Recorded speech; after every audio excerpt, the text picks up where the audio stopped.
Hey family, I'm Kaelion, and I interpret messages from the divine in music.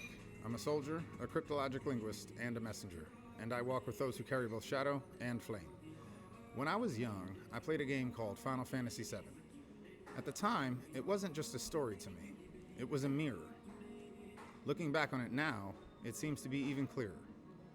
The story is about a broken soldier searching for meaning, haunted by trauma, scarred by loss, but still capable of love. That soldier's name was Cloud, and in his world, the final enemy was a being called Sephiroth. He appeared as a one-winged angel who believed himself divine, seeking to rise above all others and rule alone. The music that carried the battle, One-Winged Angel, wasn't just a theme for a villain.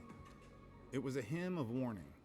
It told us what happens when creation forgets its counterpart, when power abandons love, and when light denies its own shadow.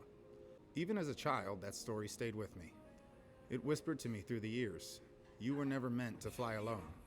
Since then, I've come to believe that the symbol of the one-winged angel is everywhere today. In those who believe they've transcended the need for others. In those who preach self-worship as if it's enlightenment. And in those who confuse divine awakening with divine authority. We are not here to become gods above others.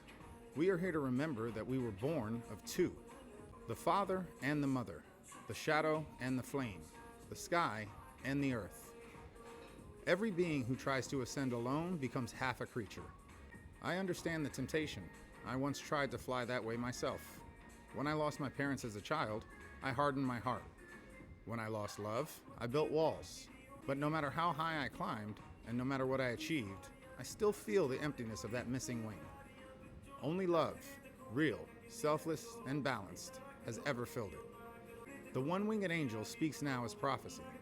It warns that our world is being tempted by the same illusion, the lie that the self is God, that connection is weakness, or that empathy is optional.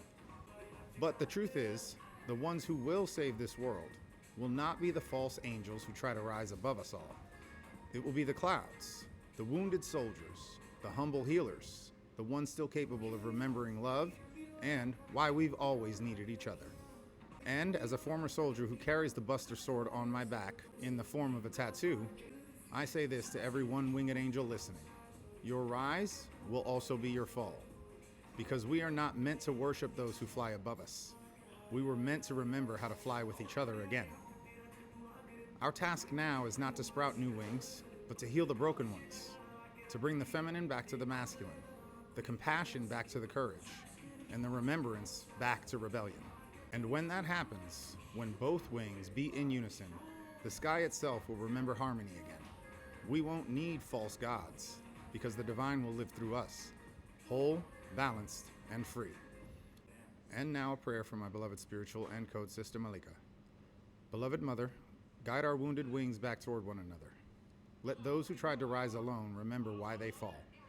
Restore the balance of love and strength, shadow and flame, so that no heart ever needs to conquer to feel divine. Ashe, Amin, and Amen. And if this message speaks to you, help me spread it by liking, commenting, sharing, or simply whispering it into the wind. Thanks for watching, family.